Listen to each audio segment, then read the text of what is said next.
এক বছরে দেশের আর্থিক খাতে স্থিতিশীলতা ফিরলেও রাজনীতি স্থিতিশীল না হওয়ায় বিনিয়োগ বাড়ছে না বলে মন্তব্য করেছেন বাংলাদেশ ব্যাংকের governor doctor Ahsan H Mansur. চলতি অর্থবছর শেষে মূল্যস্ফীতি ৫% নেমে আসবে এমন আশা তার। সকালে রাজধানীর একটি হোটেলে বেসরকারি গবেষণা সংস্থা সিপিডির সংলাপে গভর্নর জানান, বর্তমানে মূল্যস্ফীতি ৮.৫% হলেও শীঘ্রই তা কমে আসবে। অনুষ্ঠানে বস্ত্রকল মালিকদের সংগঠন বিটিএমএ সভাপতি শওকত আজিজ রাসেল অভিযোগ করেন, চাঁদাবাজির যন্ত্রণায় কাজ করতে পারছেন না কারখানা মালিকরা। উল্টো ভালো পদক্ষেপ না নিয়ে কর্পোরেট কর সহ বিভিন্ন কর বাড়িয়ে উদ্যোক্তাদের ভোগান্তিতে ফেলা হয়েছে।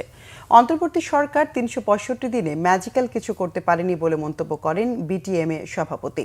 সংলাপে সিপিডি নির্বাহী পরিচালক ডক্টর ফাহমিদা খাতুন বলেন, সাধারণ মানুষকে স্বস্তি দেয়া অন্তর্বর্তী সরকারের মূল কাজ হলেও সেটি করতে সরকার ব্যর্থ হয়েছে।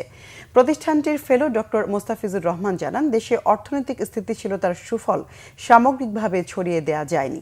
এ বিষয়ে গভর্নরের আহ্বান, সার্বিক অগ্রগতির জন্য দেশের আর্থিক খাতকে অবশ্যই রাজনীতির ঊর্ধ্বে রাখতে হবে।